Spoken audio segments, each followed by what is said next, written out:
إيران oo si cad u sheegtay saakay in ay gantaalaheeda iyo hubkeeda wax gumaada ku jeedisay Israa'iil iyo saldhigyada Mareykanka iyo daraha Mareykanka uu ku leeyahay gobolka bariga dhexe oo dhan waxay leedahay gantaalahaygu waxay ku wajahan yihiin saldhigyada Mareykanka iyo daraha Mareykanka ee gobolka sidee wax u jiraan marka yaa taabtay إيرانيين يا كقيلسين يا ساك هذا مركا waxaan idin tusinayaa marka hore warbixinada kadibna wixii falanqayaashu ay ka yiraahdeen iyo waxa Iiraan ka careysiyay wixii oo dhan ayaan ka hadlaynaa hadaba markan aan aragno wakaalada wararka ee yiraahdo Sputnik waxay leedahay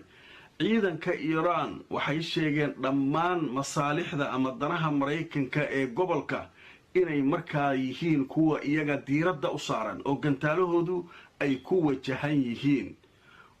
haddaba warbixintu way sii socotay waxa leeyahay taliyaha ciidamada dhulka ee ciidanka Iiraan ninka la yiraahdo General Kimoroth Haydari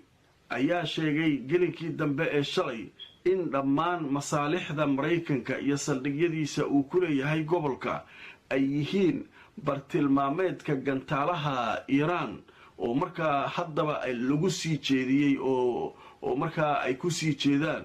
waxaanu leenahay ayuu yiri awood aynu ku fulin karno dhammaan hawlgallada aynu doonayno iyo inaynu garaacno saldhigyada Mareykanka uu ku leeyahay gobolka wakaalada wararka ee Iiraan ee leeyahay Mahar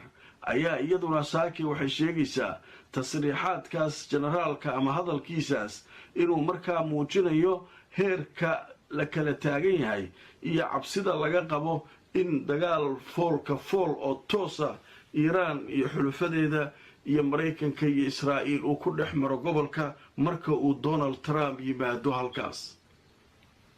waaye marka waxa la isweydiinayaa Iiraan maxay ogaatay maxaa jira warar hoosa marka socda la leeyahay Netanyahu iyo raggiisu